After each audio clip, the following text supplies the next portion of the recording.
She grabbed a stranger's arm at a bar to hide from her ex, pretending they were together.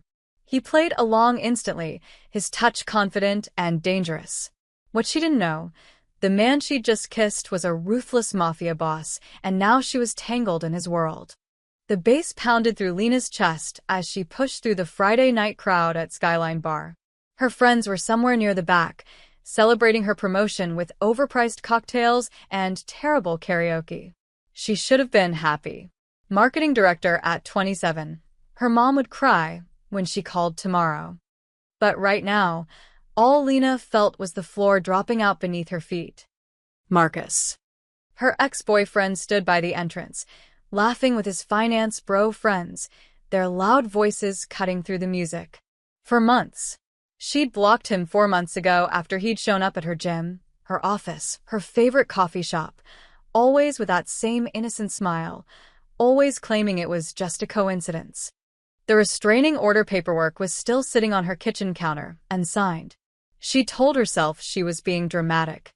Now, watching him scan the room like he owned it, she wished she'd filed it yesterday. Move. Just move. Lena turned quickly, her heel catching on the sticky floor, and grabbed the first solid thing she could find, a man's arm. "I'm so sorry," she gasped, pressing herself against his side. "Please, I need you to pretend you know me. My ex just walked in, and I can't." The words died in her throat. The man looked down at her with eyes like black ice, sharp, calculating, and completely unreadable. He was tall, maybe 6'2", with dark hair swept back from a face that belonged on a cologne ad. The kind of handsome that felt dangerous. His suit probably cost more than her car. "How long?" His voice was low and accented. Italian, smooth as expensive whiskey. "What? How long do you need me to be your boyfriend?" He said it like he was asking about the weather, his hand already settling on her waist with practiced ease. Lena's brain short-circuited. "Just until he leaves. Please. I'll buy you a drink, He's looking this way." She glanced over. Marcus had spotted her. His smile froze, then twisted into something ugly. "Kiss me," the stranger said calmly. "What? You want him to believe it?" His other hand came up to cup her jaw, tilting her face toward his. "Then sell it, Bella." Lena had maybe half a second to decide. Marcus was already pushing through the crowd, his expression darkening. She could see it playing out. The confrontation, the scene, her friends getting involved, Marcus playing the victim like he always did. She closed her eyes and kissed the stranger. His mouth was warm and demanding, nothing tentative about it. He kissed her like he'd done it 1,000 times before, like he knew exactly how to make her knees weak. His hand slid into her hair, fingers tingling at the base of her skull, and Lena forgot where she was. Forgot Marcus. Forgot her own name. When he pulled back, his eyes held something new. Interest, maybe, or calculation. "Breathe," he murmured. She realized she'd been holding her breath. "Lena?" Marcus's voice cracked like a whip. Lena turned, keeping the stranger's arm around her, and forced a smile. "Marcus." "Eat." Her ex looked between them, his jaw working. "What the hell is this?" "This is," she faltered, realizing she didn't even know the man's name. Dante Rossetti, the stranger. Dante extended his free hand with casual authority. His accent made the name sound like music. "And you are?" Marcus ignored the handshake, staring at Lena. "You're dating someone? Since when?" "Since none of your business," Lena said, finding her spine. "We broke up, Marcus. 4 months ago. You blocked me. Because you wouldn't leave me alone." Her fingers dug into Dante's suit jacket. "Showing up everywhere I went. Calling from different numbers. That's not normal, Marcus. That's stalking." "Stalking?" Marcus's laugh was sharp and bitter. "I was trying to fix things. You just threw away 3 years like it meant nothing." "It meant everything. That's why I left." Lena felt Dante's hand tighten slightly on her waist, supportive, not controlling.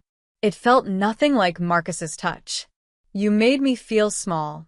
Like I was never enough." "That's bullshit." Watch your mouth. Dante's voice dropped into something cold and final. The temperature around them seemed to plummet. The lady asked you to leave her alone. Multiple times, from what I understand. So here's what's going to happen. You're going to walk away, delete her number, and forget she exists. Understand? Several people nearby had stopped talking. Lena felt the weight of their attention, but it was nothing compared to the pressure radiating from Dante. He stood perfectly still, but somehow commanded the entire space. Marcus's face went red. Who the fuck do you think you are? Someone you don't want to meet twice. Dante's smile didn't reach his eyes. Go home, friend. While you still can. The threat hung in the air like smoke. Marcus looked at Dante, really looked at him, and something in his expression changed. Fear flickered across his features before he could hide it. This isn't over, Lena. Marcus spat, already backing away. Actually, Dante said softly, it is. The way he said it made it sound like a tombstone inscription. Marcus turned and shoved through the crowd. Lena watched him disappear down the stairs, her heart hammering so hard she thought it might crack a rib. Oh my God, she whispered. Thank you. I'm so sorry, I didn't mean to drag you into. Did he ever hit you? Dante's gaze was still on the stairway, tracking something Lena couldn't see. No. Nothing like that. He was just controlling, manipulative. It took me too long to realize. Men like that escalate. Dante finally looked down at her. You should file that restraining order. Lena froze. How did you? You mentioned paperwork on your counter. Just now, his expression didn't change. You should be more careful what you say to strangers, Bella. But she hadn't mentioned that. She was sure of it. Who are you? Lena asked slowly, her instincts screaming that something was very wrong here. Dante released her waist and straightened his cuffs. Someone who appreciates good timing. Your friends are worried about you. She glanced back. Her best friend Jenna was indeed staring from across the bar, phone in hand like she was ready to call 911. Right. I should. Lena started to step away, but Dante caught her wrist gently. If he contacts you again, call me. He pressed something into her palm, a business card, heavy stock, embossed lettering. Just a name and phone number. No company. No title. I don't understand, Lena said. Why would you? Because men like your ex don't stop when you ask nicely. Dante's thumb brushed across her racing pulse once before he let go. And because you chose well tonight, even if you don't know it yet. Chose what?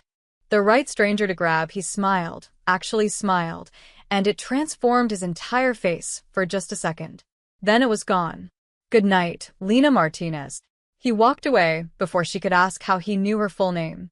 As he moved through the crowd, she noticed two things. The way people subtly cleared a path without seeming to, and the two large men in dark suits who materialized to follow him toward the exit.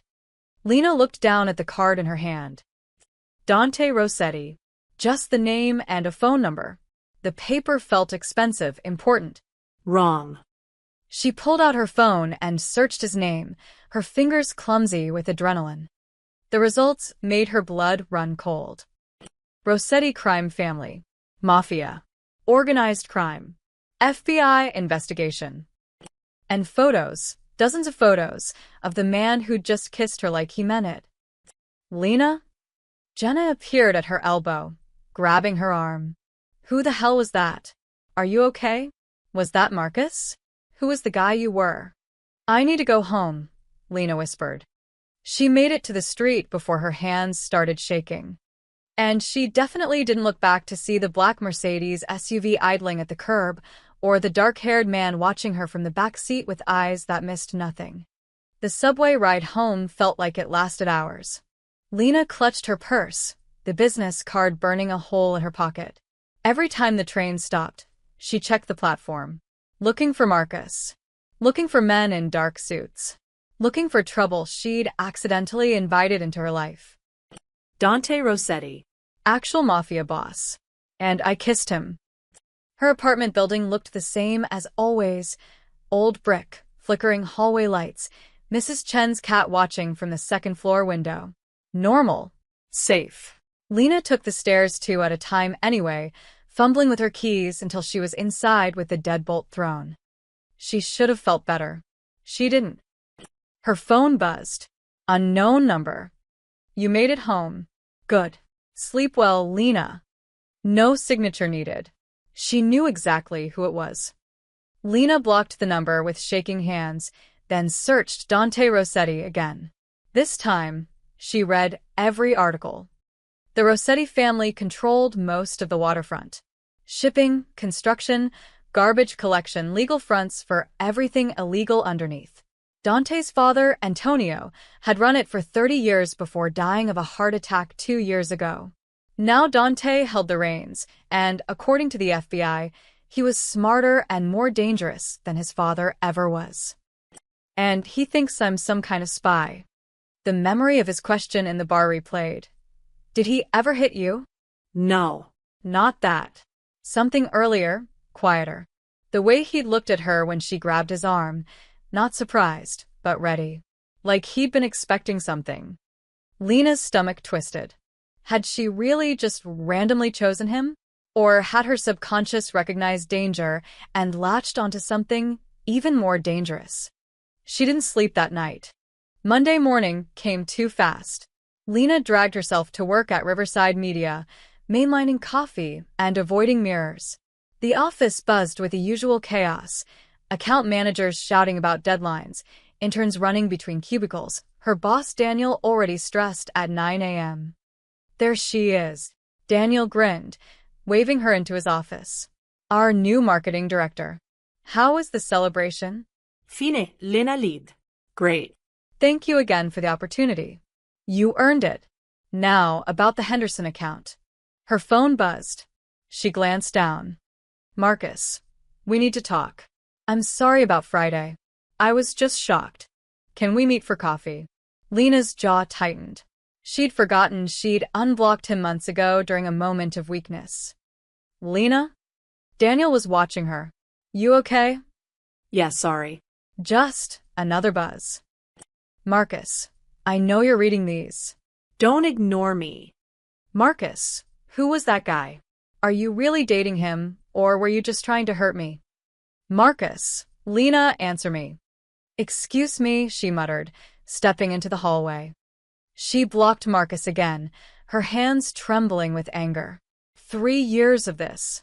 3 years of walking on eggshells, justifying every friendship, every late night at work.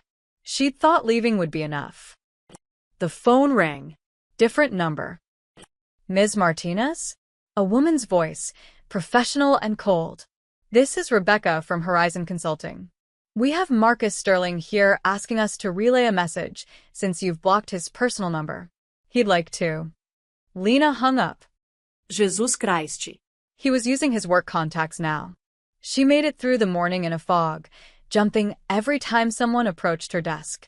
At lunch, she walked to the Thai place on Morrison Avenue, her usual Wednesday spot, but she needed comfort food. And froze on the sidewalk. A black Mercedes SUV was parked across the street. Tinted windows. Engine running. Lena's pulse skyrocketed. She pulled out her phone, pulled up Dante's blocked number and unblocked it. Leave me alone. I'm not whatever you think I am. Stop following me. The response came in seconds. Not me following you, Bella. Look left. She turned her head. Marcus sat in a coffee shop window 2 doors down, staring directly at her. When their eyes met, he raised his cup in a mock toast. Lena's blood went cold. How long has he been there? Another text from Dante. Go inside the restaurant. Order your usual. Pad Thai, extra lime, spring rolls. My associate will handle the problem. How do you know my order? I told you. I pay attention. Lena wanted to scream.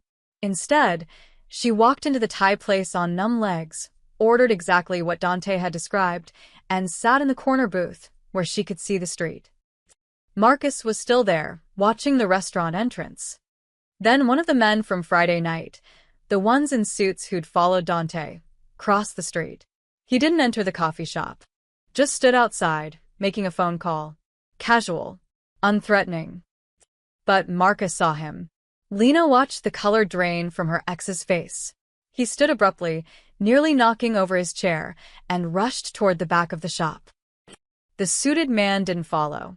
Just finished his call, nodded once toward the Mercedes, and walked away. Marcus was gone. The SUV pulled smoothly into traffic and disappeared. Lena's food arrived. She couldn't taste it. Her phone buzzed again. Dante, he won't bother you at work anymore. But we need to talk. Tonight. I'll send a car at 7. Lena, I'm not getting in a car with your people. Dante, then he'll come back tomorrow.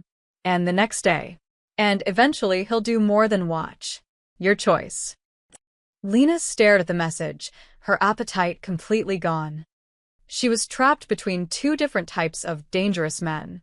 And she was starting to realize that Marcus, manipulative, obsessive Marcus, was actually the less terrifying option. At 6:55 p.m., she stepped outside her office building. The black Mercedes was already waiting. The driver didn't speak. He opened the door, waited for Lena to slide into the leather interior, then drove in complete silence through downtown traffic. She kept her purse clutched in her lap, phone unlocked with 911 ready to dial. Not that it would help if Dante Rossetti actually wanted to hurt her. They didn't go to a warehouse or some shadowy back alley like she'd feared. Instead, the Mercedes pulled up to Central, one of the most exclusive Italian restaurants in the city. The kind of place where reservations took months. Dante waited outside, leaning against the brick wall in a charcoal suit, checking his phone. When he saw her, he pocketed it and opened her door himself. "You came," he said simply. "You didn't give me much choice." Lena stepped out, keeping distance between them. "What do you want?" Dinner. And answers, he gestured to the entrance. "After you." The interior was all warm lighting and quiet conversations, the scent of garlic and wine hanging in the air. The hostess took one look at Dante and immediately led them to a private corner table, away from other diners. "Your usual, Mr. Rossetti?" Please. "And the lady will have," he looked at Lena. "What would you like?" "To know why I'm here," Lena said flatly. The hostess retreated quickly. Smart woman. Dante settled into his chair with the easy confidence of someone who owned the room. Maybe he did. Lena wouldn't be surprised if he owned the whole building. "Marcus Sterling," Dante said without preamble. "Works at Apex Financial. Drives a leased BMW. Cheated on you twice that you know about, probably more that you don't. His college roommate filed a harassment complaint against him in 2019. The girl before you had to change her number 3 times. Lena's stomach dropped. "How do you?" "I make it my business to know things." Dante's expression was unreadable. "Especially when someone from my world suddenly appears in a stranger's life. I'm not from your world. I'm a marketing director who made a stupid mistake on Friday night." Maybe he leaned forward slightly. "Or maybe someone told you exactly where I'd be." Exactly when. "Maybe grabbing my arm wasn't panic, it was strategy." "You're insane." "I'm careful," his voice hardened. 3 months ago, the Vitali family tried to plant an informant in my organization. Pretty girl, wrong place at the right time. Very convincing damsel in distress story. 2 weeks later, she was wearing a wire to one of my business meetings. And what happened to her? Lena asked before she could stop herself. "She's in witness protection now. Comfortable, alive, and far away from New York." Dante's eyes never left hers. "I'm not a monster, Bella. But I'm not stupid either." A waiter appeared with wine, red, expensive looking. Lena didn't touch hers. "I grabbed you because you looked like someone Marcus wouldn't mess with," she said carefully. "I didn't know who you were. I didn't even know your name until you said it. Yet you found articles about me within minutes. Because you acted strange. The way you talked, the cars, the bodyguards." Lena's voice rose before she caught herself. "I'm not a spy. I'm just someone who stayed too long in a bad relationship and is now paying for it." Dante studied her face in that unnerving way of his, like he was reading a book written in her expressions. Finally, he sat back. All right. I believe you," he sipped his wine. For now. Lena's laugh was brittle. What does that mean? You're going to keep following me? Keep sending your guys to scare Marcus? Keep showing up everywhere I go like some kind of… Yes. The simple words stopped her cold. Marcus saw us together. Dante continued calmly. He'll tell people, friends, co-workers, probably his therapist. Some of those people have connections to families who'd very much like to see me weakened. And a girlfriend is a weakness, Lena. Even a fake 1 inch. Then tell them it was fake. I could, he swirled his wine thoughtfully. But Marcus is escalating. You saw him today, following you during work hours, using third parties to contact you. Men like him don't stop until someone makes them stop. Or until something worse happens. Lena's throat tightened. She'd read the statistics. Knew that the most dangerous time for a woman leaving an abusive relationship was right after she left. So, what are you suggesting? She asked quietly. Let me protect you. Publicly, we're dating. My people watch your apartment, your office. Marcus backs off because he thinks you're under my protection. After a few months, when things cool down, we have a quiet breakup. You go back to your normal life.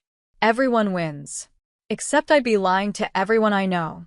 Living a fake relationship with a… She stopped herself. Criminal?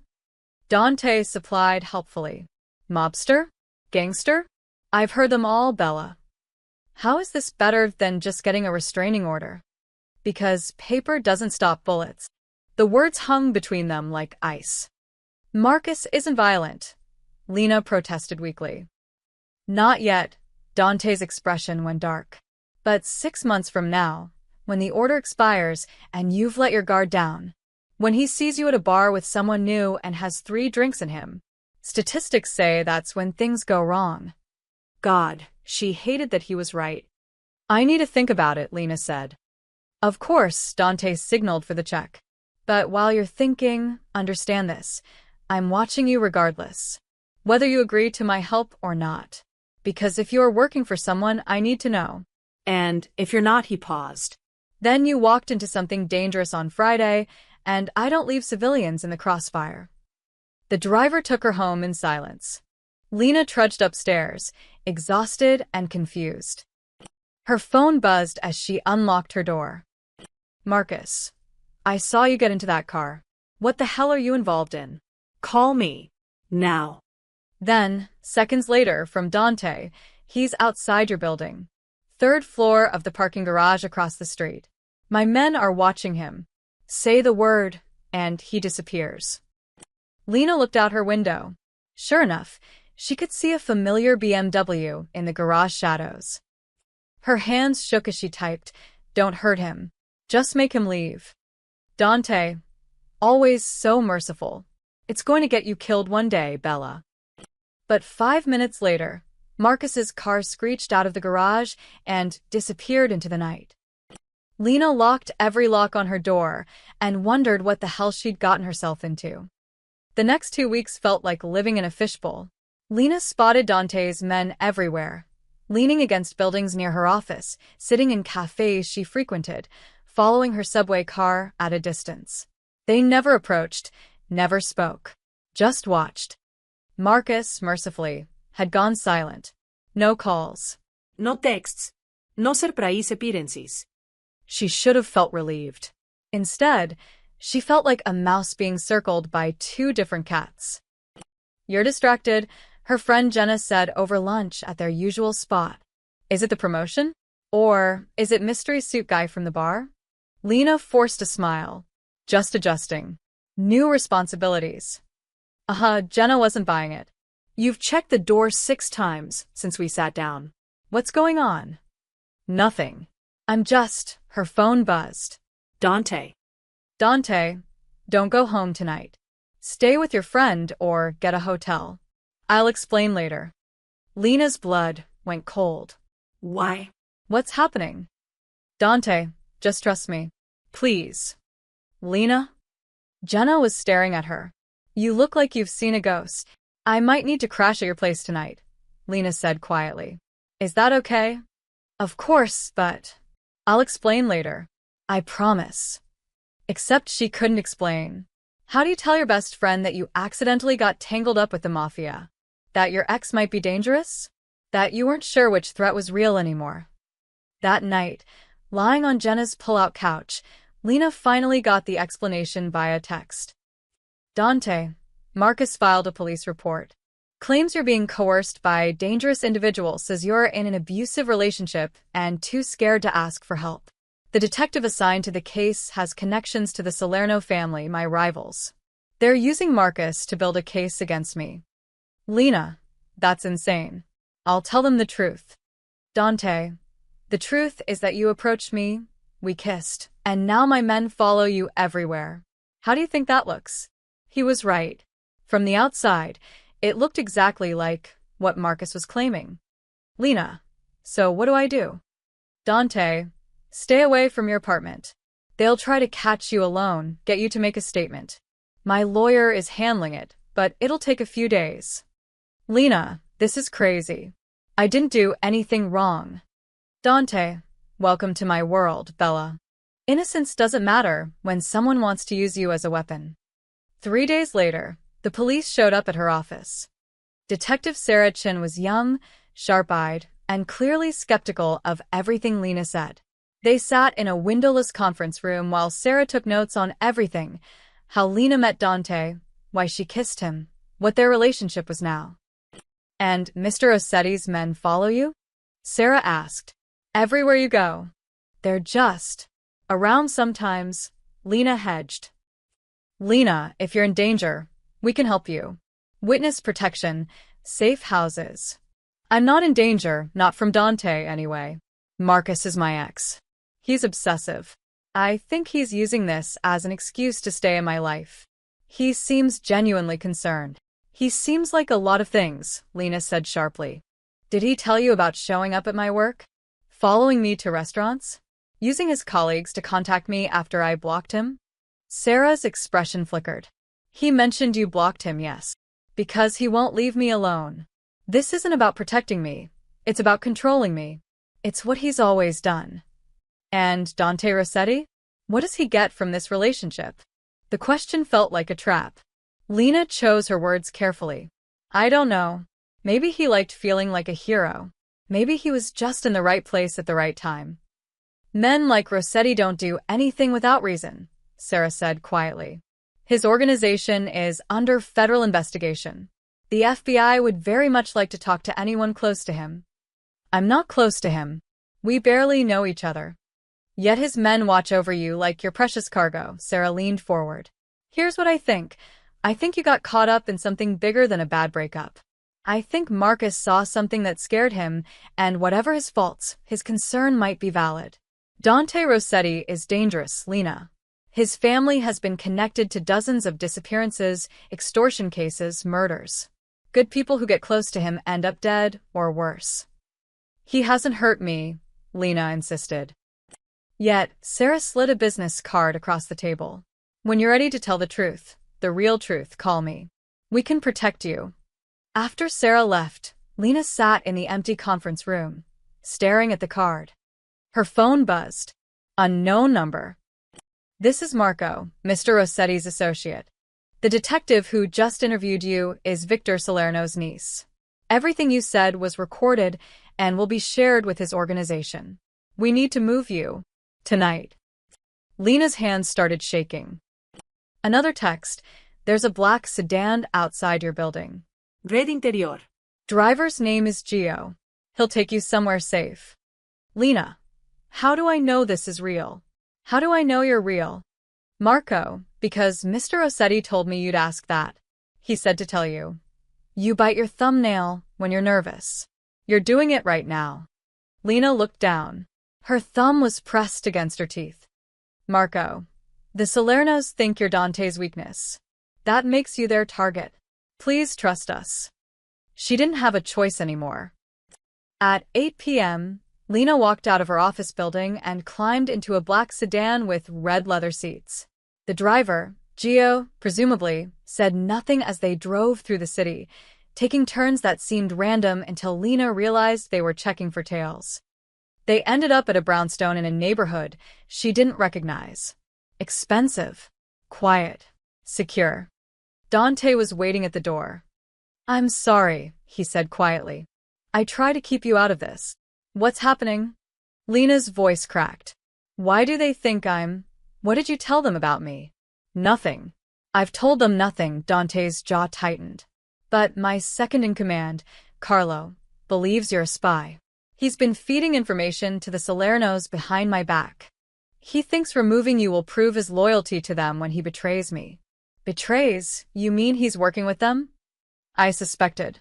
Now I'm certain. Dante stepped aside, letting her enter. And that means both of us are in danger, Bella. Welcome to the safe house.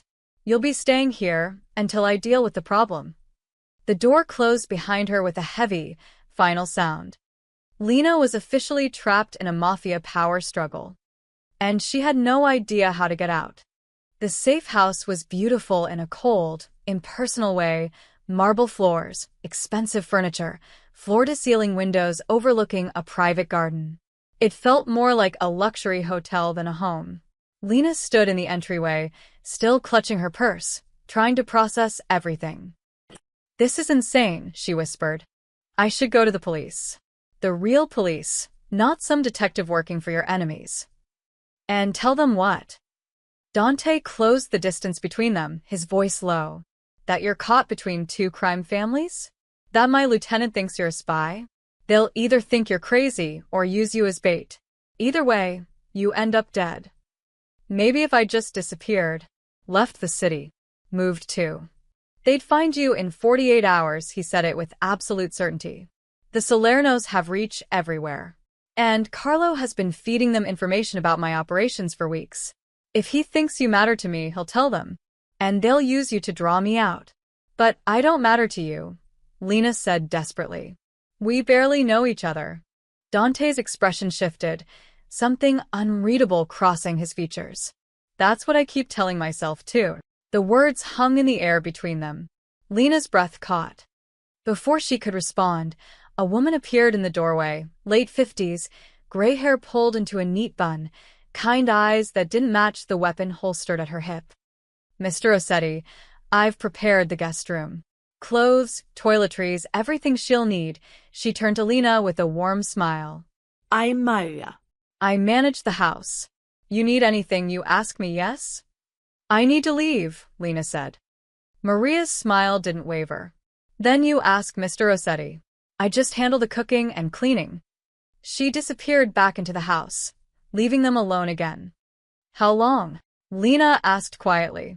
How long do I have to stay here? Until I identify everyone working with Carlo and eliminate the threat. Dante moved to the windows, checking the street with practiced efficiency.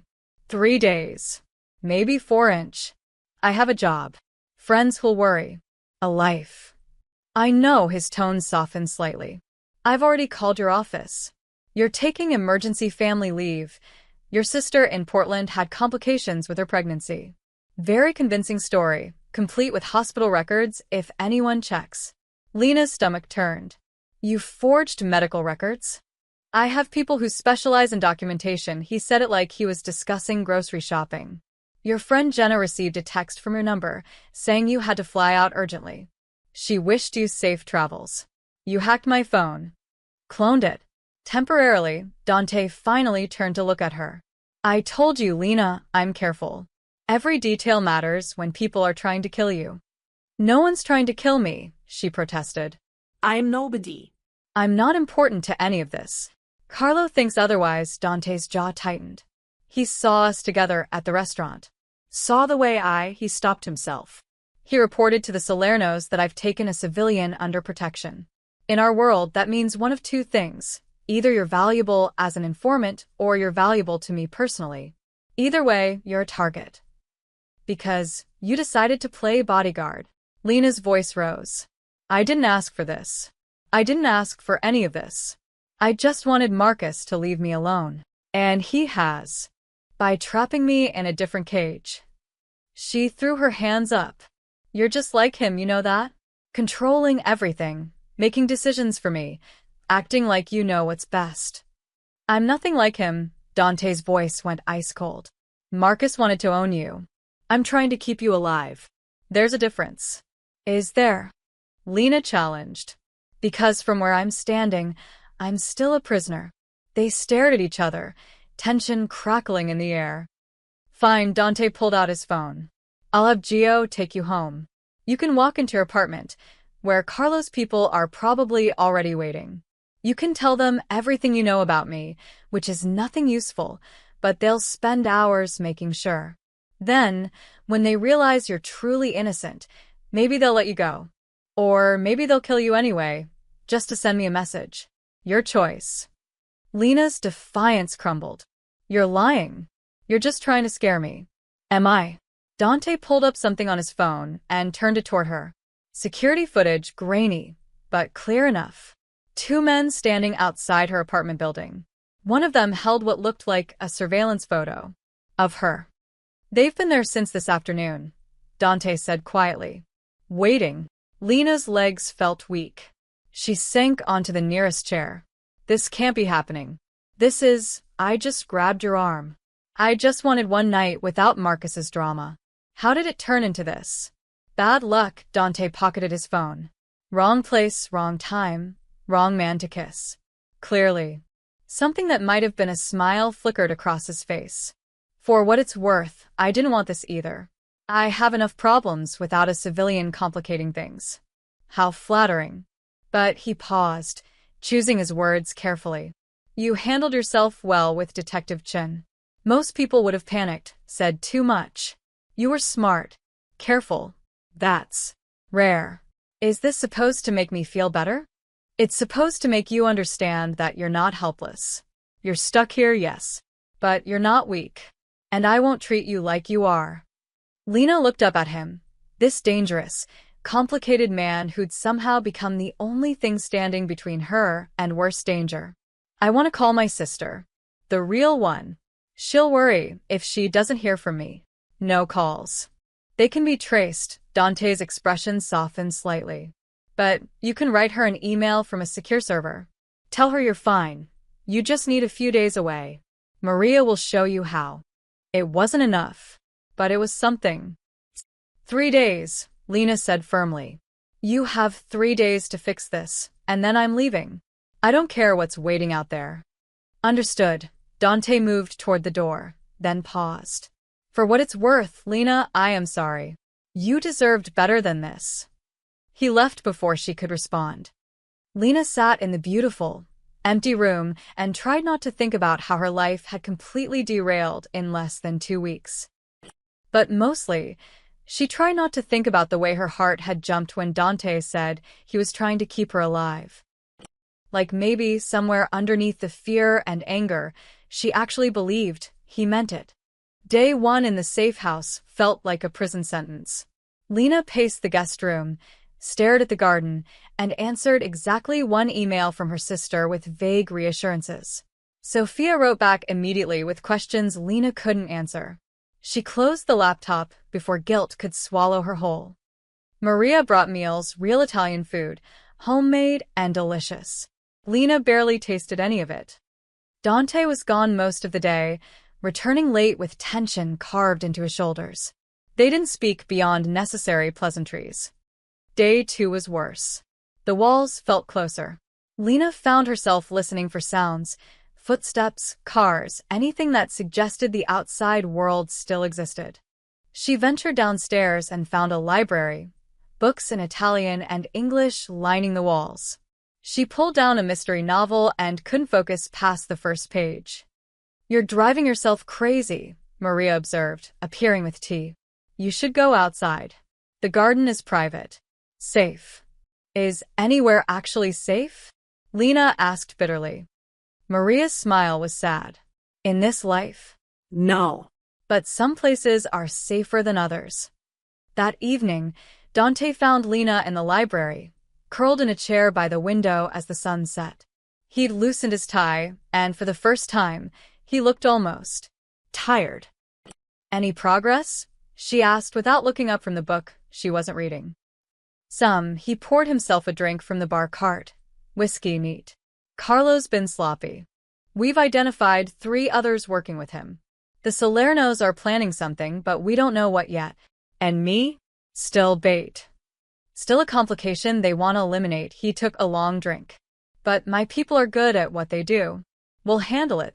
You keep saying we like I'm part of this. Aren't you? Dante studied her over the rim of his glass. The moment you grabbed my arm, you became part of this. Whether either of us wanted it or not. Lena finally looked at him, really looked. Beneath the control and authority, she saw something else. Exhaustion. Maybe even regret. Do you ever wish you could just walk away? She asked quietly. From all of this.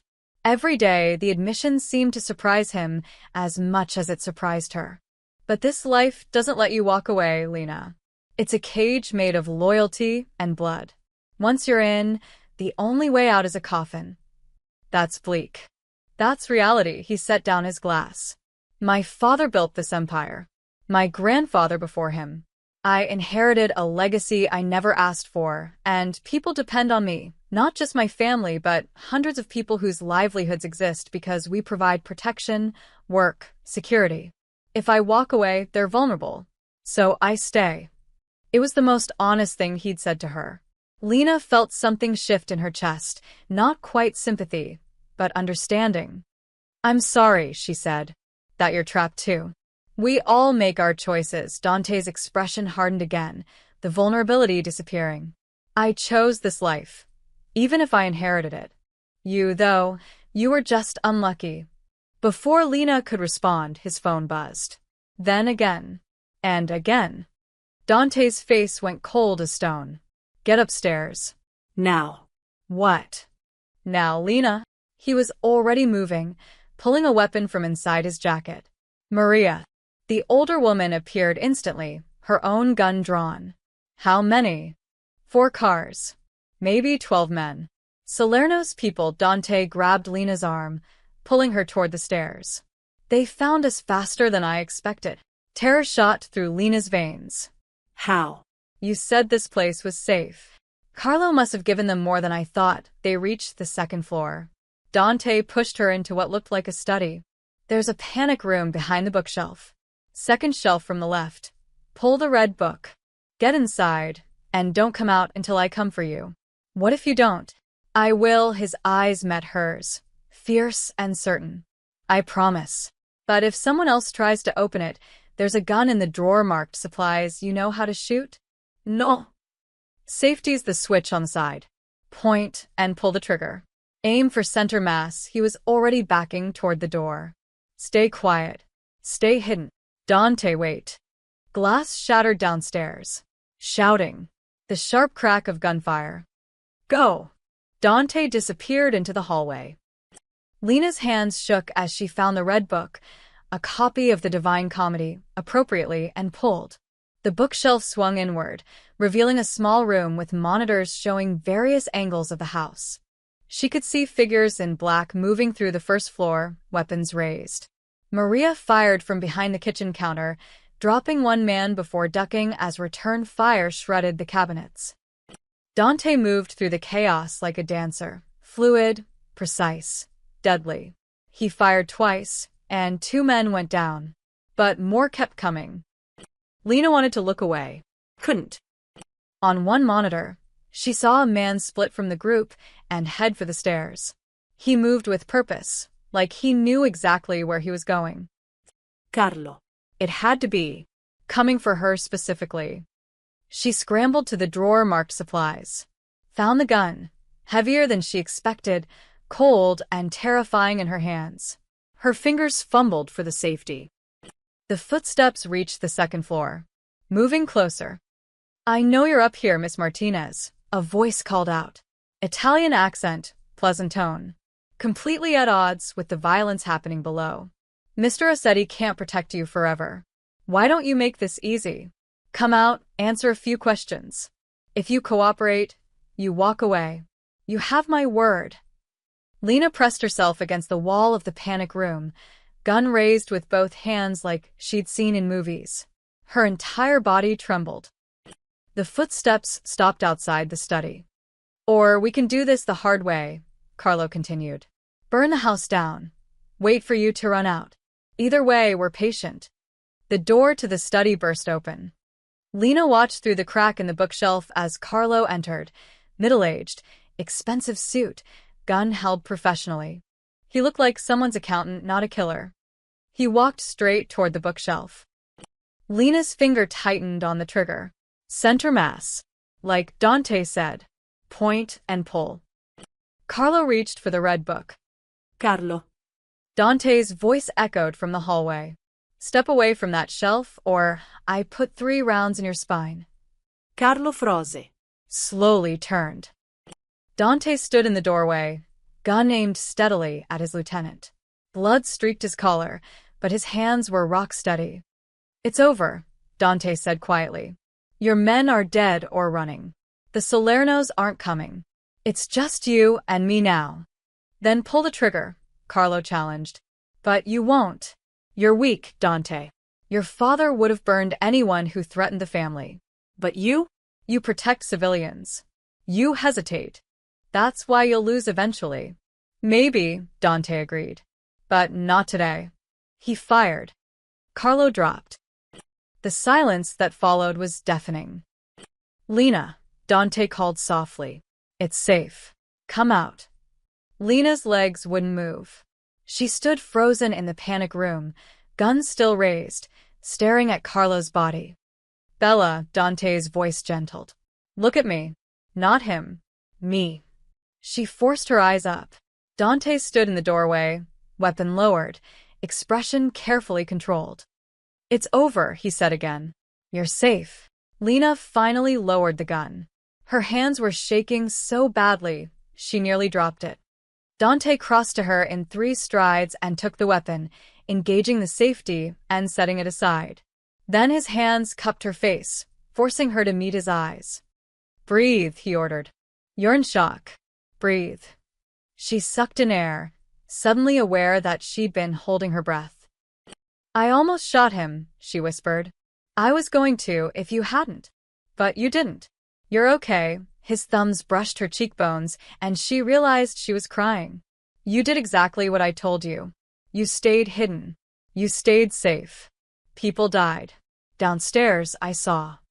Don't think about that, Dante's voice was firm. Think about the fact that you're alive.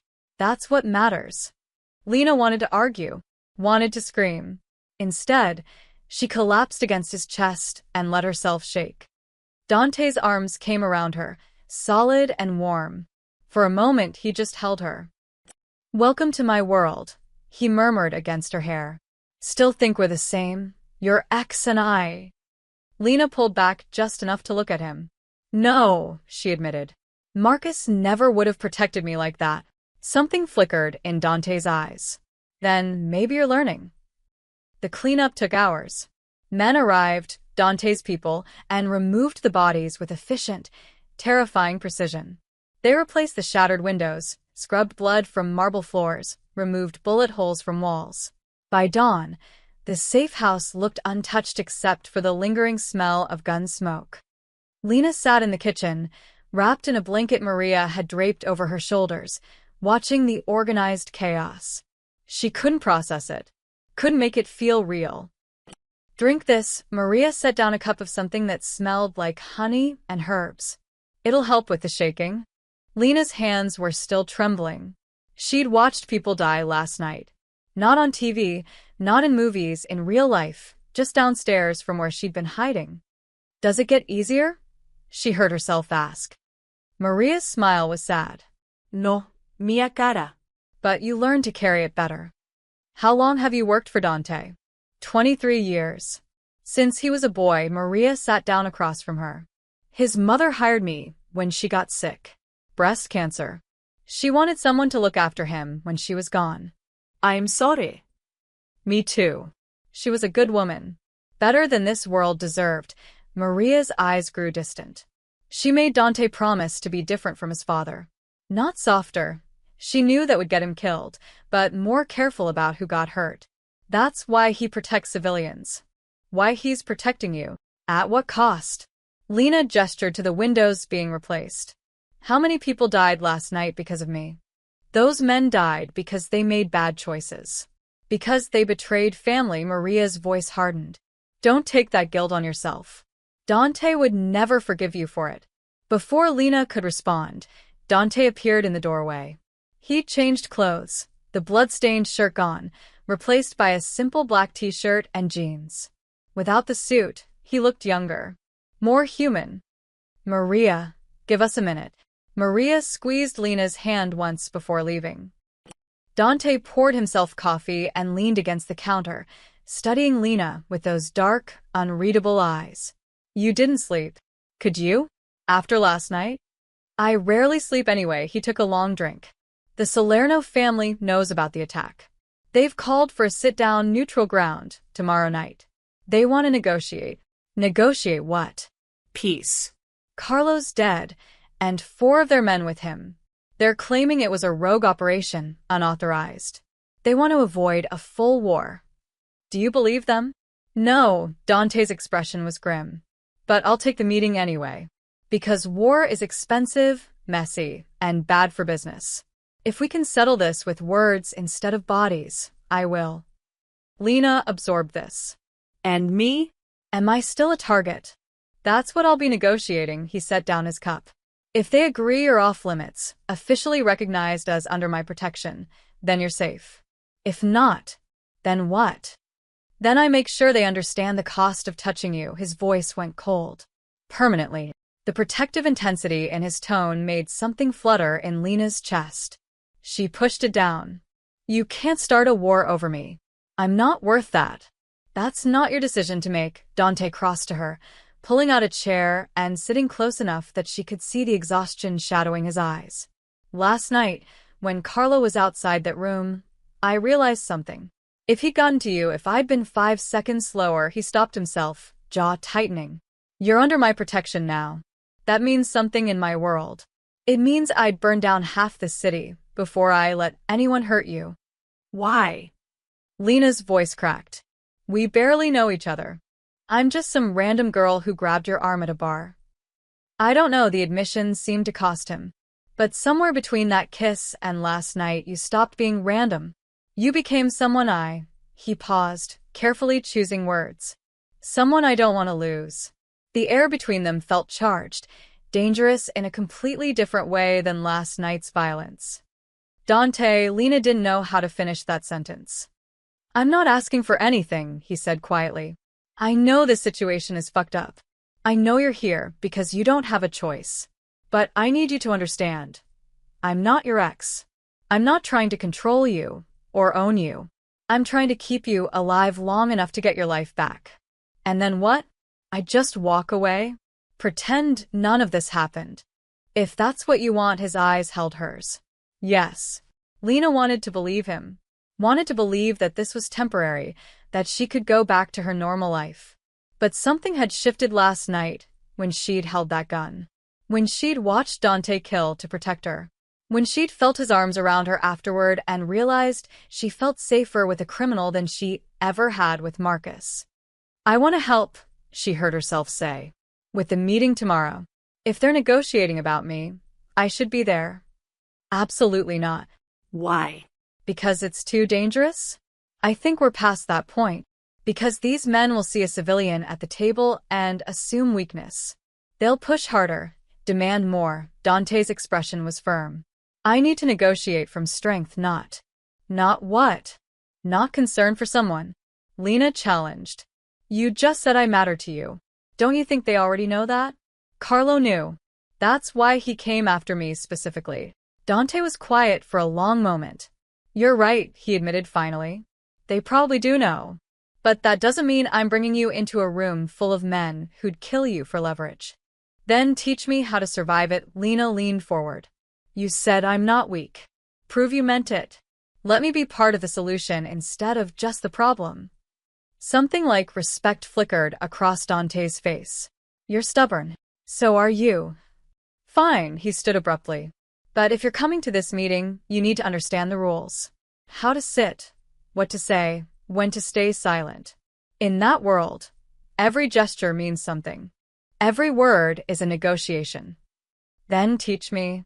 For the next several hours, Dante did exactly that. He explained the hierarchy of crime families, the protocols of sit-downs, the subtle signals of power and submission. He made her practice sitting still, keeping her expression neutral, responding to provocations without showing emotion. You never look away first, he instructed. But you don't stare aggressively either. You hold eye contact just long enough to show confidence, then return attention to me. You're not challenging them. You're showing that I have your trust.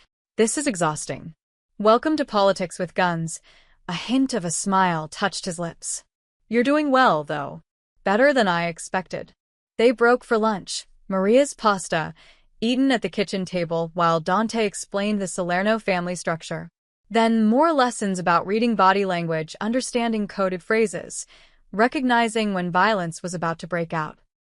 If I stand up suddenly, you get behind me, Dante said. If I touch my watch, it means danger. Head for the exit. If I use your full name instead of Bella, it means play along with whatever I'm about to say. By evening, Lena's head was spinning with information. But she also felt something else, capable. Like she was learning a language she'd never known existed. They had dinner together, this time in the dining room. Real plates, wine, conversation that wasn't about danger or death. Dante asked about her life before all this. Her job, her friends, her dreams. She found herself talking about the promotion, how hard she'd worked for it, how scared she was that she'd lost it. You haven't, Dante assured her. When this is over, you go back. You keep climbing.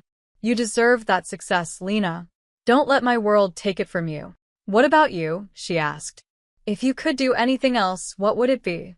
He considered the question seriously. Architecture, maybe. I like the idea of building something that lasts. Something beautiful and useful. Not just, he gestured vaguely. This. It's not too late. You could. Yes, it is, but his tone wasn't bitter, just resigned. Some choices close doors, permanently. I made mine a long time ago. That night, Lena returned to the guest room, but couldn't sleep.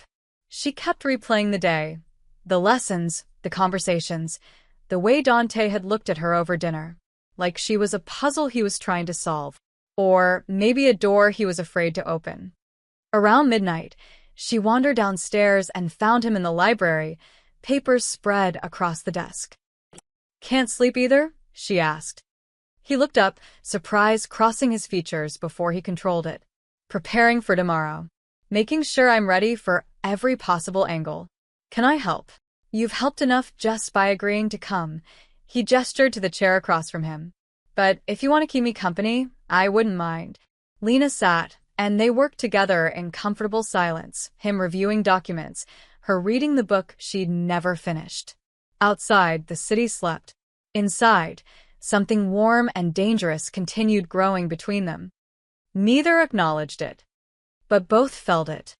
The morning of the meeting arrived with gray skies and tension thick enough to choke on. Lena dressed carefully in clothes Maria had provided. A dark navy dress, professional but not submissive, paired with low heels she could run in if necessary. You look strong, Maria approved, adjusting the collar. Not a victim. That's good.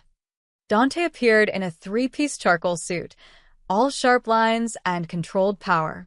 He gave Lena a once-over, something unreadable flickering in his eyes. Ready? He asked. No, Lena admitted. But let's go anyway. They had hours before the meeting.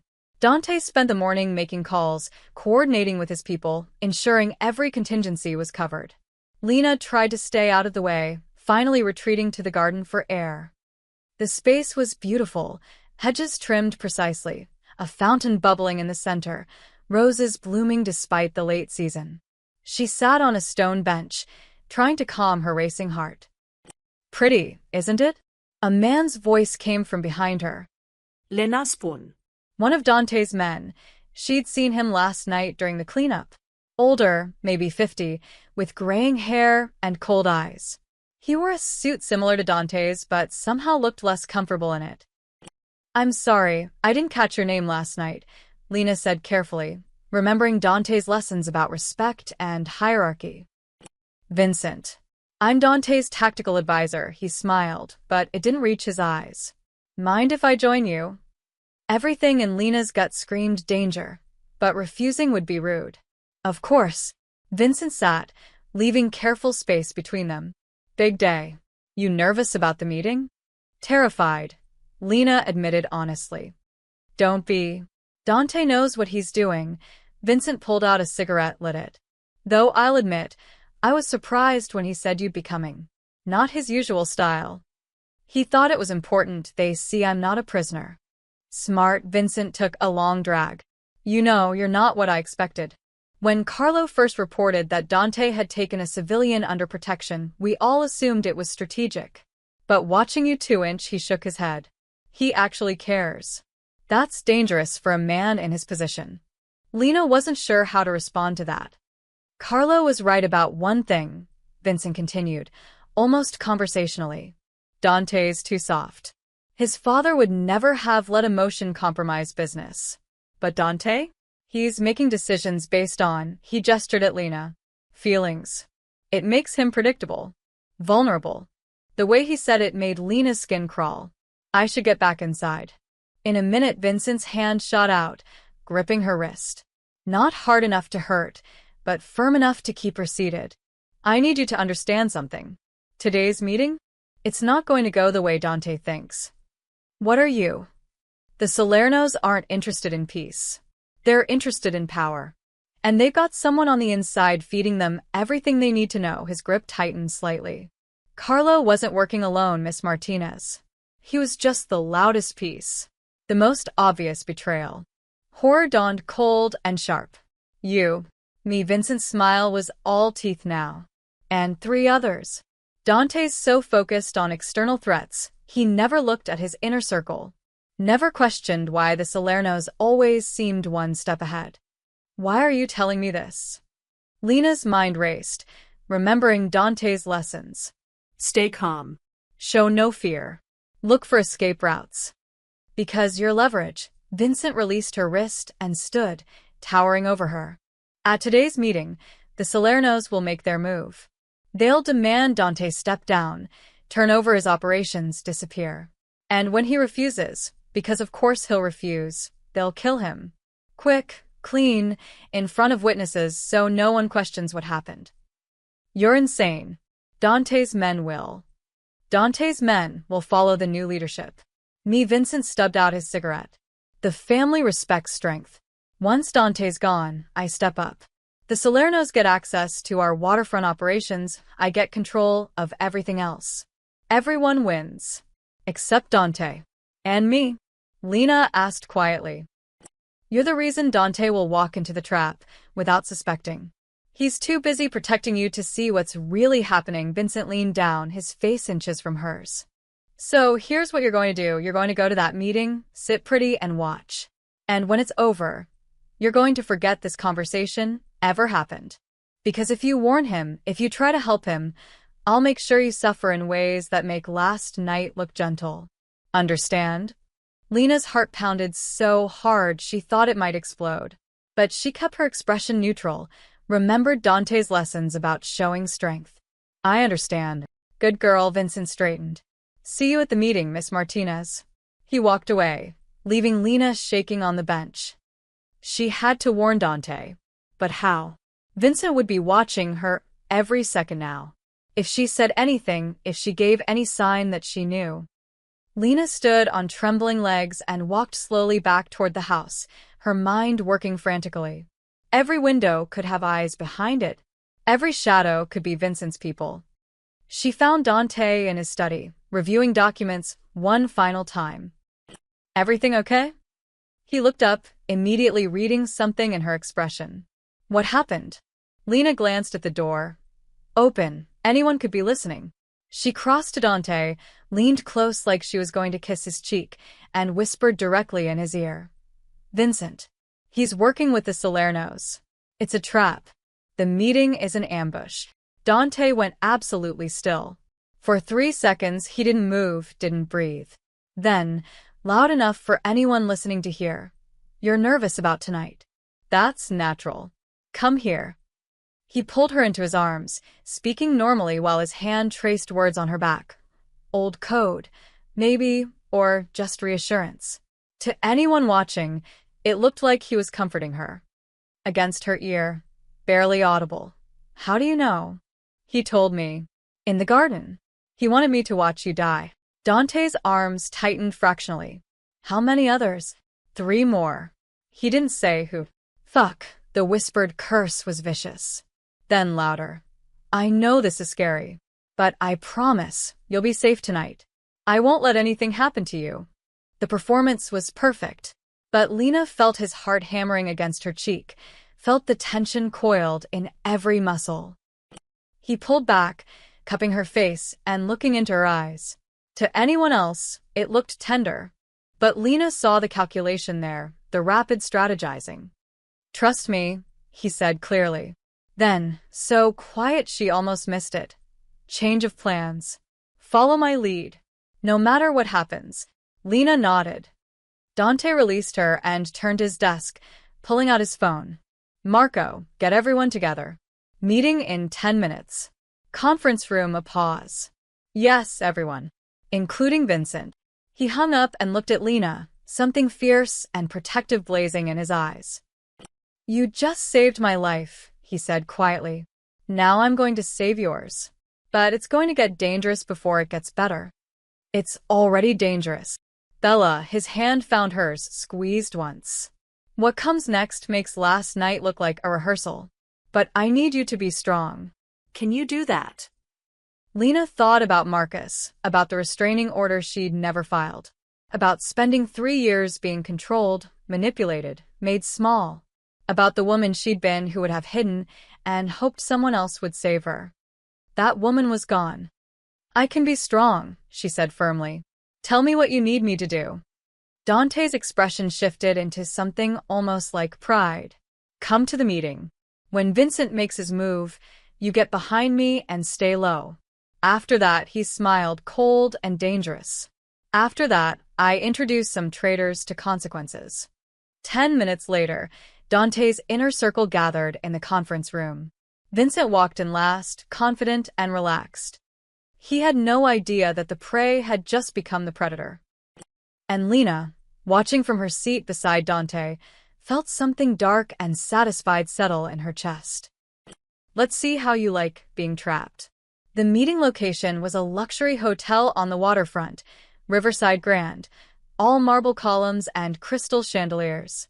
Neutral territory, owned by a family with no stake in the conflict. Dante's convoy arrived exactly on time. 3 black SUVs, armed men flanking every exit, Vincent among them playing his role perfectly. Lena's hands were ice-cold despite the warm evening. Dante had spent the past hour making calls, repositioning his people, setting traps Vincent didn't know existed. But walking into the hotel felt like walking into a lion's den anyway. Remember, Dante murmured as they entered. Stay close. When I signal, move. The meeting room was on the top floor, a private conference space with floor-to-ceiling windows overlooking the river. The Salerno family was already there, 6 men in expensive suits, their own guards positioned strategically. And at the head of the table, Victor Salerno himself, 70 years old, silver-haired, with eyes like chips of ice. Dante, Victor's smile was all predator. Thank you for coming. And you brought your guest. Lena Martinez, Dante's hand rested protectively on her lower back. Since this negotiation concerns her safety, I thought her presence appropriate. How progressive. Victor's gaze slid to Vincent, something unspoken passing between them. Shall we begin? They sat, Dante and Lena on one side, the Salernos across from them. Vincent positioned himself slightly behind Dante, where he could easily reach for a weapon. Lena noticed 3 other men in Dante's group exchanging glances with Vincent. The other traitors. Her stomach twisted. Let's speak plainly, Victor began. Carlo's operation was unauthorized. A tragedy, truly. But it revealed something interesting. You've taken a civilian under protection. That's not like you, Dante. Not practical. Lena was targeted because of her association with me. That makes her my responsibility. Or your weakness. Victor leaned forward. Here's my proposal. You step back from the waterfront operations. Let us manage that territory. In exchange, the girl goes free, unharmed, forgotten. Everyone wins. Everyone except the people who depend on those operations for work. They'll adapt. Or they won't. Victor's expression hardened. The alternative is war, Dante. Messy, expensive, with bodies stacking up on both sides. Is one civilian really worth all that blood? Lena felt every eye in the room turn to her. Dante had taught her this moment. The test, the pressure point. She kept her expression neutral, her posture confident. With respect, Mr. Salerno, Lena said clearly, I'm not the weakness here. I'm the excuse. Victor's eyebrows rose. Excuse for what? For men like Carlo and others to challenge Dante's leadership. To claim he's lost his edge, she met Victor's gaze steadily. But from where I'm sitting, the man who protects instead of sacrifices is stronger, not weaker. Because he doesn't need to prove himself by hurting innocent people. Silence dropped like a stone. Then Victor laughed, genuine surprised. She's got spine. I'll give you that, Dante. But spine doesn't stop bullets. No, Dante agreed. Loyalty does. And that's something you'll never understand, Victor. You buy allegiance. I earn it. Vincent shifted behind them. Lena saw his hand move toward his jacket. It was happening. Actually, Victor said, his smile turning cruel, I think you'll find loyalty is more expensive than you realize. Vincent. Vincent's gun came up, aimed at the back of Dante's head. Everything happened at once. Dante exploded upward, his chair flying backward into Vincent. Lena dropped low as taught. Glass shattered, not from the windows, but from the ceiling. Dante's men rappelled down from the floor above, weapons drawn. Traditory. Dante's voice cut through the chaos. Vincent, Marco's cousin Antonio, Sal, you're done. Gunfire erupted. Victor's guards returned fire. Lena crawled beneath the table, her heart in her throat. She could see Vincent struggling with Dante, their fight brutal and close. One of the traitors aimed at Dante's exposed back. Without thinking, Lena grabbed a fallen chair and swung it hard into the man's legs. He went down, his shot going wild. Dante used the distraction to disarm Vincent, slamming him against the wall. You stupid, greedy bastard, Dante snarled. You threw away everything for what? A bigger piece. For a chance to lead without sentiment. Vincent spat blood. Your father would be ashamed. Dante's fist connected with his jaw. Vincent crumpled. Across the room, Victor was retreating toward the exit with his remaining men. But Dante's people blocked the doors, more than Lena had realized. The entire hotel was surrounded. It's over, Victor. Dante shouted over the gunfire. Your mole is done. Your attack failed. Surrender or die here. You can't kill me. Victor's composure finally cracked. I'm a made man. The commission will. The commission will understand that you violated neutral territory for an ambush. That you tried to murder me during a sanctioned sit-down. Dante's smile was sharp as a blade. You broke the rules, Victor. Not me. Victor's face went ashen as he realized the trap. Dante had known, had prepared, had turned Vincent's betrayal into evidence against the Salernos. Stand down, Victor finally ordered his men. All of you. Now. The shooting stopped. In the ringing silence, Lena became aware of her own ragged breathing, the sting of glass cuts on her hands from crawling, the way her entire body shook with adrenaline. Dante crossed to her, pulling her up gently. You okay? I hit someone with a chair. I saw something like pride flickered in his eyes. You saved my life. Again. We're even then. Not even close, Bella. The authorities would arrive soon, the legitimate ones, whom Dante had called before the meeting even started. Vincent and the other traitors were being secured. Victor Salerno looked 20 years older, realizing he'd just lost everything. But then movement at the window. Down. Marcos Chautid. The window exploded inward. A figure in black dropped through, weapon raised. Not Salerno's people. Someone else entirely. Dante shoved Lena behind him as the shooter fired. The bullet meant for Dante caught him in the shoulder instead, spinning him around. He went down hard. Dante! Lena screamed. The shooter advanced, pulling back his mask. Young, maybe 25, with Marcus's eyes. Marcus's brother, the man said coldly. You ruined his life. Took his girl. Made him look weak. Now you pay. He aimed at Dante's head. Lena didn't think. She grabbed Vincent's dropped gun from the floor, thumbed off the safety like Dante had taught her, and fired. The recoil nearly broke her wrist. The bullet hit Marcus's brother in the leg, dropping him before he could fire again. Marco's men swarmed him immediately. Lena dropped the gun, her hands shaking violently, and fell to her knees beside Dante. Blood spread across his white shirt, but he was conscious, breathing hard. That's 3 times, he managed, his voice strained. You've saved me 3 times now. Shut up, tears burned her eyes. You're not allowed to die. You promised. Not dying. Just. Hurts like hell, he tried to smile. You're a terrible shot, by the way. Aimed for center mass, hit his leg. I was aiming for his leg, you idiot. She pressed her hands against his shoulder, trying to stop the bleeding. I'm not a killer. Could have fooled me. His hand found hers, blood slicked but warm. Thank you, Lena. For everything. Sirens wailed in the distance. Help was coming.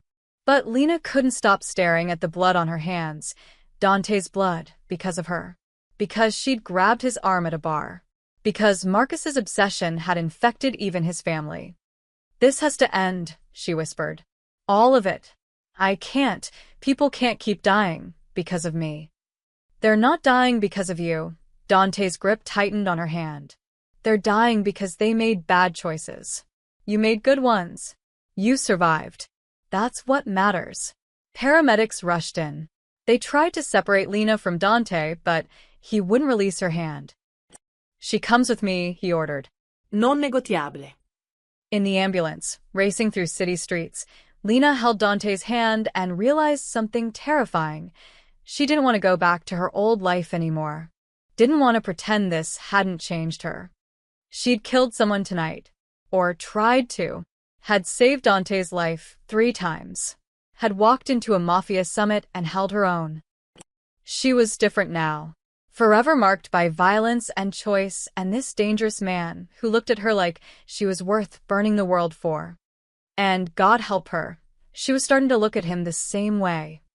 The hospital was chaos. Police taking statements, FBI agents hovering like vultures, journalists somehow already sniffing for a story. Dante was rushed into surgery. Lena sat in the waiting room, still wearing her blood-stained dress, hands scrubbed clean but still feeling dirty. Detective Sarah Chin appeared within the hour. Miss Martinez, her expression was unreadable. We need to talk. He's still in surgery, Lena said numbly. I'm not here about him. I'm here about you. Sarah sat down, leaving space between them. You discharged a firearm tonight. Shot a man. That's serious, regardless of circumstances. He was going to kill Dante. He already shot him once. Matthew Sterling. Marcus Sterling's younger brother. Sarah pulled out a tablet, showing Lena a mugshot. 2 arrests for assault, restraining order from an ex-girlfriend, history of violent ideation. He posted on social media 2 days ago about protecting family honor. We missed it.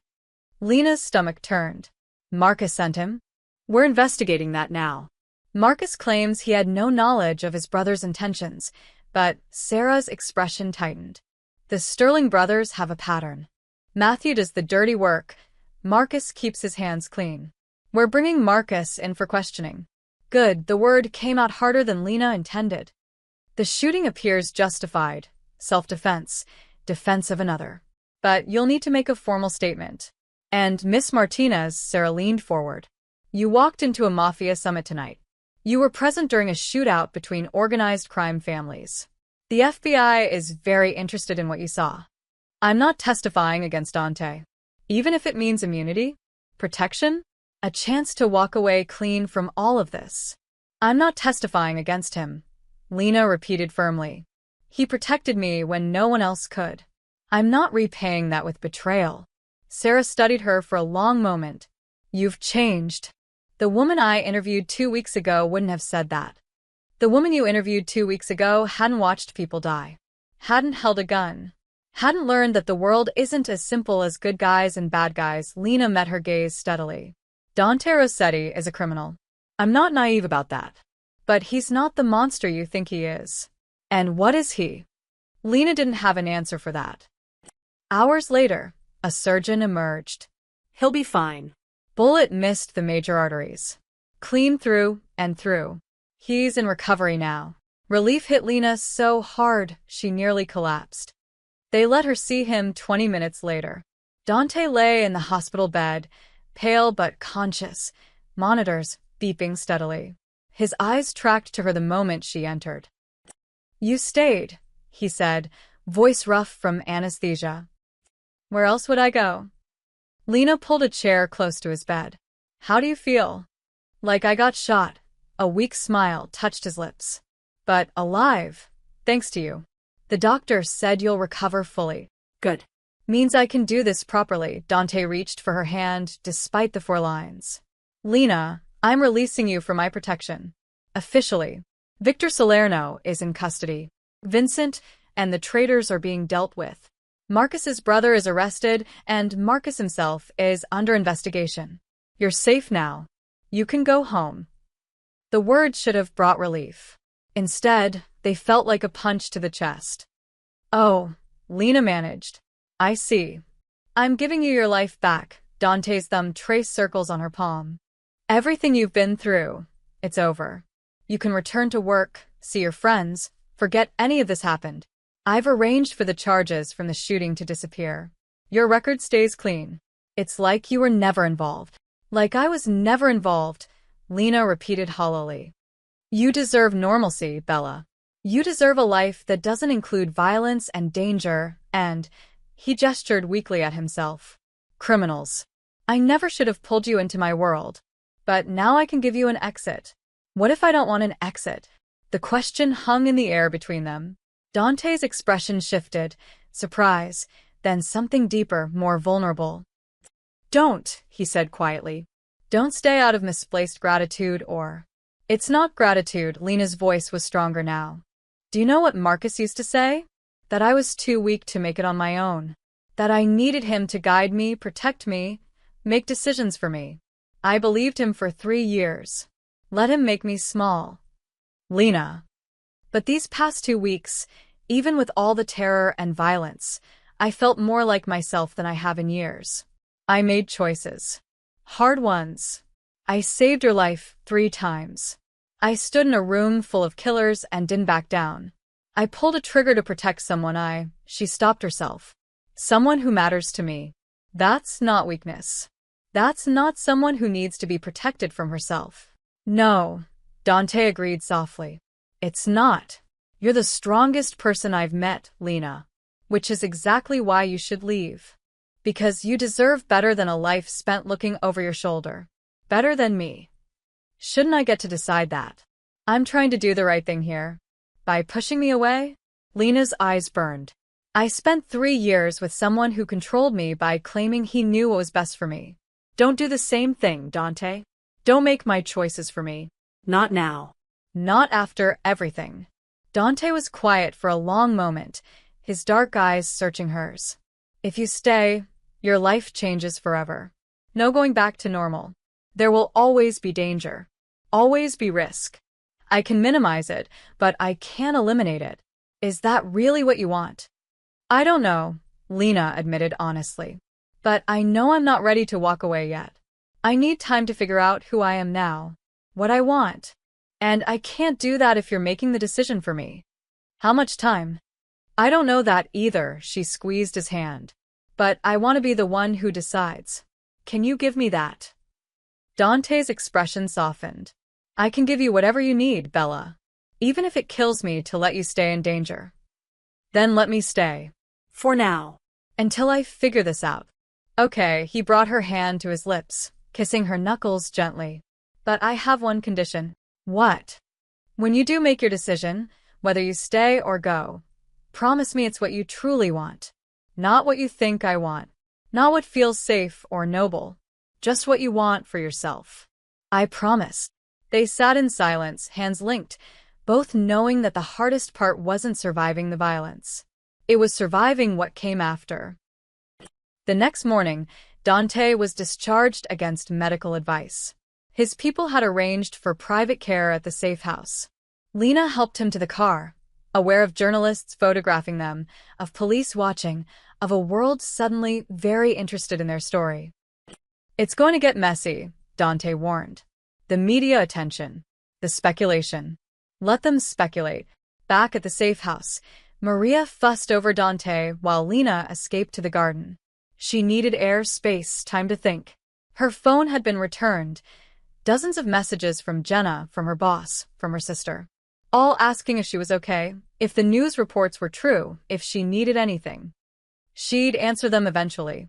But right now, she needed to sit with the biggest question. What did she actually want? The old Lena would have run back to safety, filed the restraining order, thrown herself into work, pretended none of this happened, built walls higher and stronger than before. But the woman who'd walked into that summit? Who'd pulled a trigger without hesitation? Who'd looked at Dante in that hospital bed and felt her heart crack at the thought of walking away? She was someone new.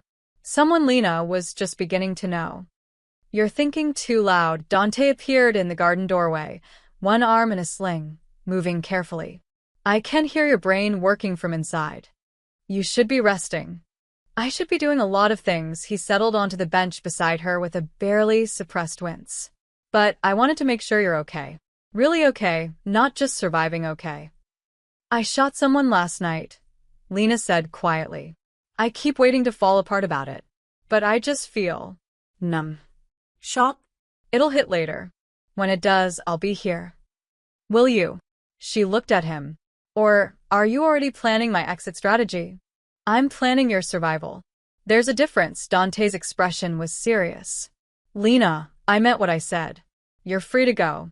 But if you stay, I need you to understand what that means. Not just the danger. That's temporary. But the reality. I'm never leaving this life. Never going straight. This is who I am." "I know." Do you? "Because falling for a criminal." "I didn't say I was falling for you. You didn't have to." His smile was sad. "I can read you now, Bella. Better than you think. And that's why I'm trying to protect you from making a mistake." "Maybe it's not a mistake," Lena said softly.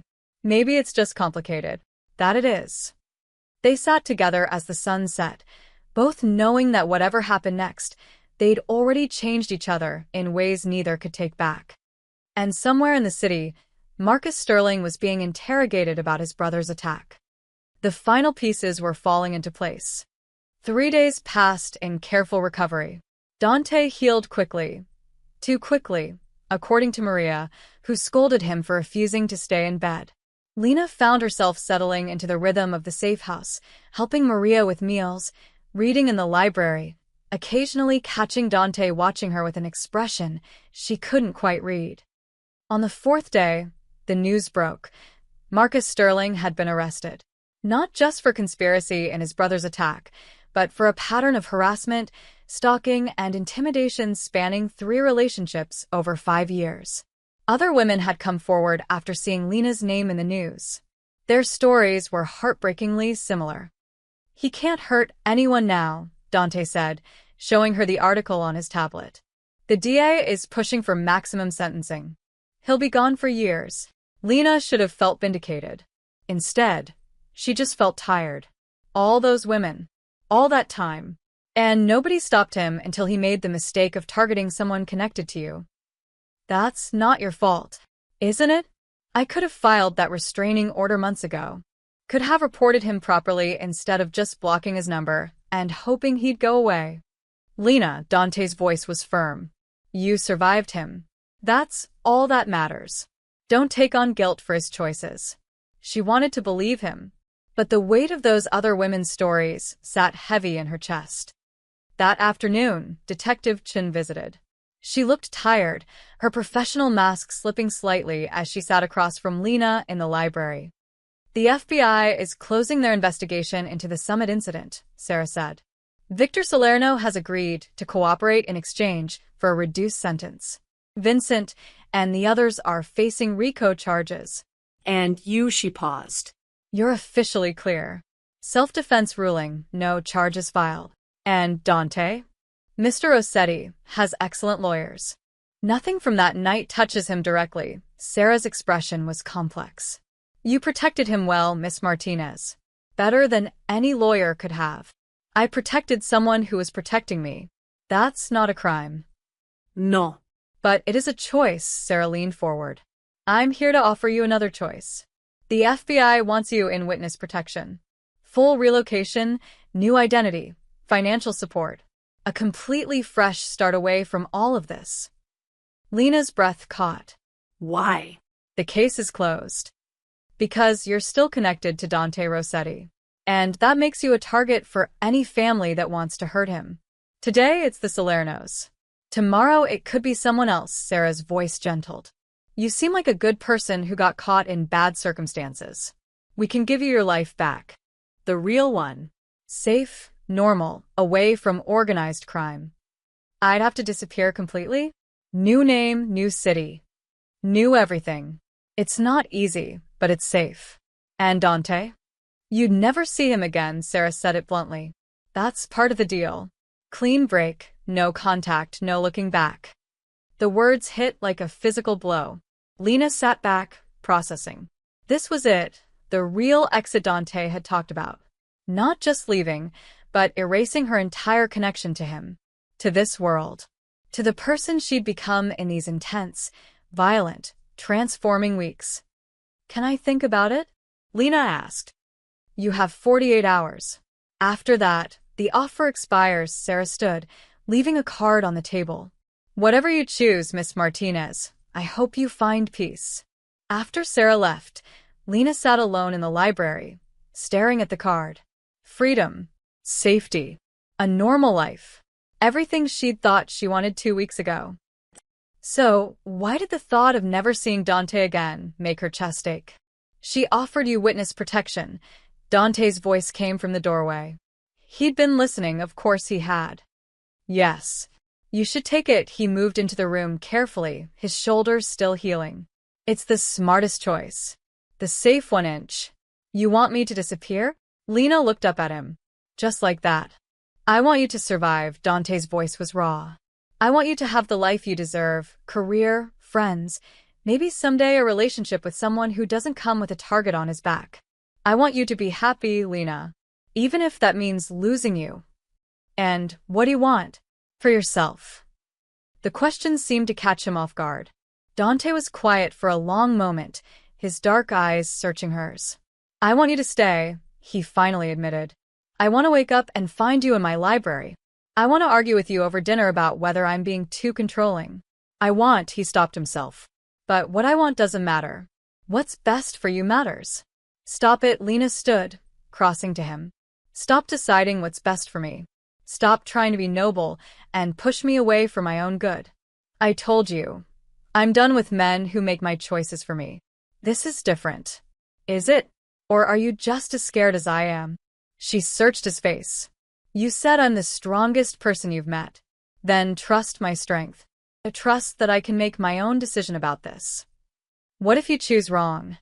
Then I choose wrong. But at least it's my choice, Lena's voice softened. Dante, for the first time in years, I feel like I'm actually living instead of just surviving. Yes, it's dangerous. Yes, it's complicated. But it's mine. Don't take that away from me. Dante's control finally cracked. He pulled her close with his good arm, his forehead dropping to rest against hers. You're going to drive me insane, Bella. You know that. Probably. She felt his breath against her lips. But you'll survive. Will I? His voice was barely a whisper. Because if something happened to you, if someone hurt you because of me, I don't think I would survive that. Then we'll just have to make sure nothing happens to me. That's not how this world works. Then maybe we change how it works. Lena pulled back slightly to look at him. You said your mother made you promise to be different from your father. To be more careful about who got hurt. What if we build something different together? Not softer. I'm not naive enough to think that's possible, but smarter. More strategic. What if being together actually makes us both stronger? Or it makes us both vulnerable. Maybe vulnerability isn't always weakness. She touched his face gently, careful of his injuries. Maybe sometimes it's just human. Dante caught her hand, pressing a kiss to her palm. 48 hours. That's how long you have to decide. And Lena, I need you to promise me something. What? Don't choose me because you're grateful. Don't choose me because you think you owe me something. Don't even choose me because you're curious about who you've become. His eyes held hers with devastating intensity. If you stay, it has to be because you want this life. Want me, knowing exactly what that means. Can you promise me that? Lena's heart hammered. Could she? Did she even know what she wanted yet? I promise, she said quietly. Whatever I choose, it'll be real. No guilt. No obligación. Just what I actually want. Good, he released her hand, stepping back, creating distance between them again. Take the 48 hours. Really think about it. Go see your friends, your sister if you want. I'll have my people keep you safe while you figure it out. But I won't influence your decision. This has to be all you. Dante. Please, his voice cracked slightly. If you're going to break my heart, at least let me pretend I gave you up nobly. Despite everything, Lena laughed, short and sharp and slightly hysterical.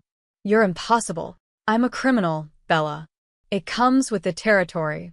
That night, Lena lay awake in the guest room, staring at the ceiling. Two paths stretched before her. Safety or danger, normal or extraordinary, walking away or walking deeper in. Detective Chen's card sat on her nightstand next to Dante's business card from that first night at the bar. Two choices. Two men offering her protection in completely different ways. Two versions of her life stretching into unknown futures. She had 48 hours to choose. And for the first time in her life, she had absolutely no idea what the right answer was. Lena spent the next 2 days living in limbo. Dante kept his promise. He disappeared into business meetings, leaving her space to think. Maria drove her to her old apartment, still under protection but finally able to see her own space again. It looked exactly the same, and completely foreign. The unsigned restraining order still sat on her kitchen counter, a relic from a different lifetime. Lena threw it away. She didn't need it anymore. Jenna came over that evening, bursting through the door with wine and worry. Oh my God, are you okay? The news, the shooting, that insanely hot mob boss. What the actual hell, Lena? They talked for hours. Lena told her everything, or most of everything. The fear, the violence, the impossible situation she'd found herself in. And Dante. She couldn't help but talk about Dante. You're in love with him, Jenna said flatly. Oh, honey, you are so screwed. I'm not, it's complicated. It's complicated because you're in love with him and terrified of what that means. Jenna poured more wine. So, what are you going to do? I don't know. But that was a lie. Deep down, in the part of herself she discovered over these past weeks, she already knew. The next morning, Lena went to her office. Daniel welcomed her back with relief and questions she deflected with practiced ease. Her desk was exactly as she'd left it. Her promotion certificate still hung on the wall. Everything she'd worked for, right there waiting. It felt hollow. She sat in her ergonomic chair, staring at her computer screen and realized this wasn't enough anymore. The safety, the normalcy, the careful career climbing, it felt like wearing someone else's clothes. Like pretending to be the person she'd been before Marcus, before Dante, before she'd learned she was capable of pulling a trigger without hesitation. That woman was gone, and Lena didn't want her back. At noon, she walked to the Thai restaurant where Dante had once protected her from Marcus's watching eyes. She ordered her usual pad thai, extra lime, spring rolls, and sat in the corner booth. Her phone buzzed. A text from an unknown number. Your 48 hours are almost up. The safe house at 6 p.m. Whatever you decide, I respect it. D. Lena stared at the message for a long time. Then she typed, I'll be there. At exactly 6 p.m., Lena stood outside the safe house door, her heart in her throat.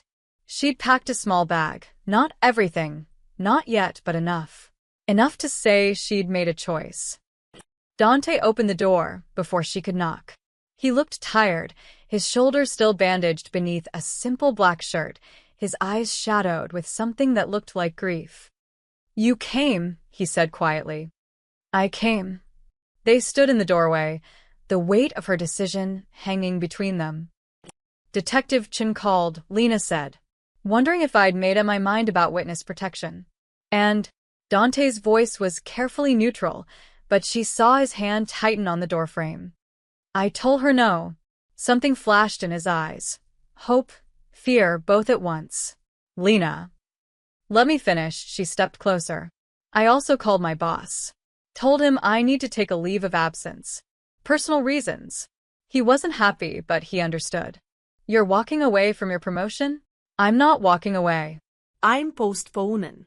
There's a difference." Lena took a breath. "I went back to my apartment. Sat in my life for 2 days.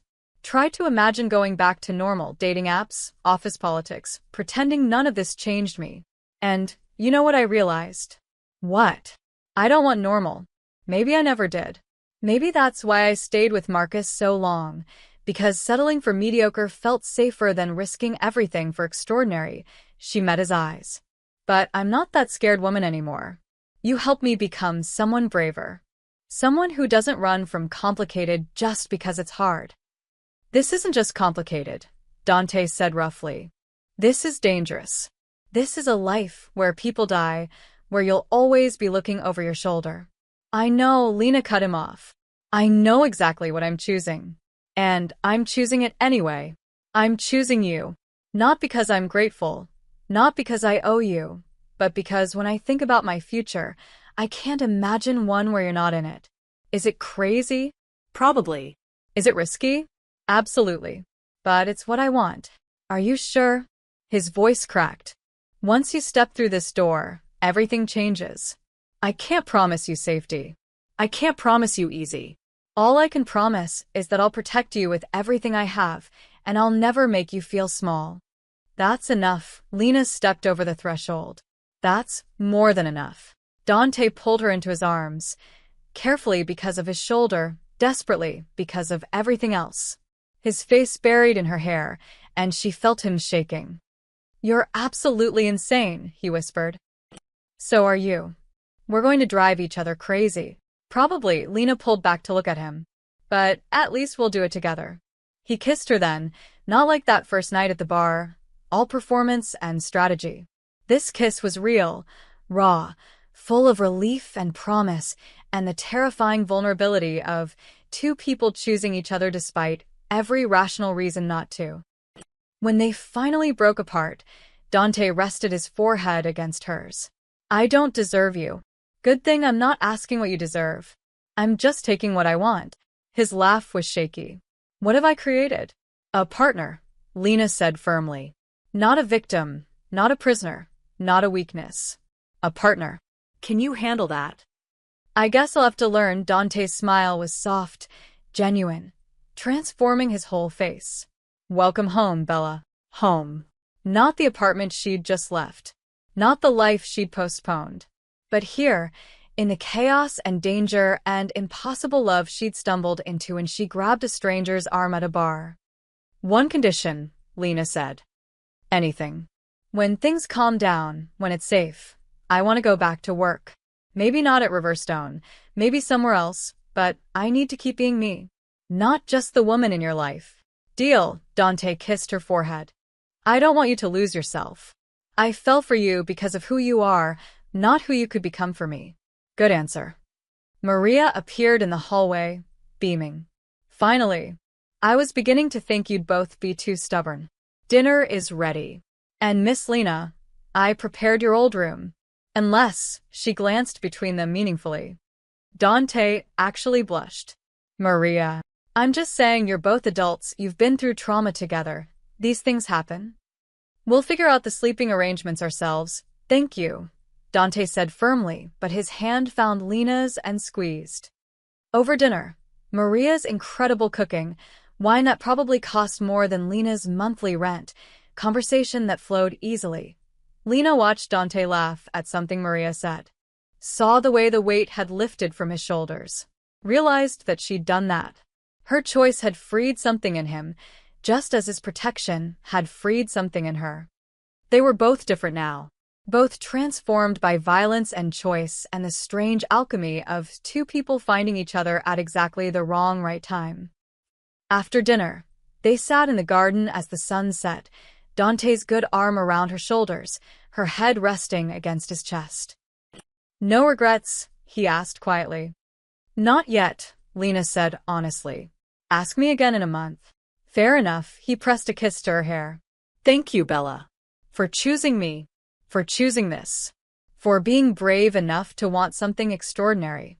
Thank you for teaching me I could be." They sat in comfortable silence as darkness fell, two people who'd found each other in chaos and decided that together was worth the risk. Somewhere in the city, Marcus Sterling sat in a jail cell, his obsession finally ended. Somewhere else, the remnants of the Salerno family regrouped and plotted. Somewhere beyond it all, Lena's normal life waited, patient, safe, unchanged. But here, in this garden, in this dangerous man's arms, Lena felt something she hadn't felt in years, completely, impossibly, terrifyingly alive. And that was worth every risk. That was worth everything. The end.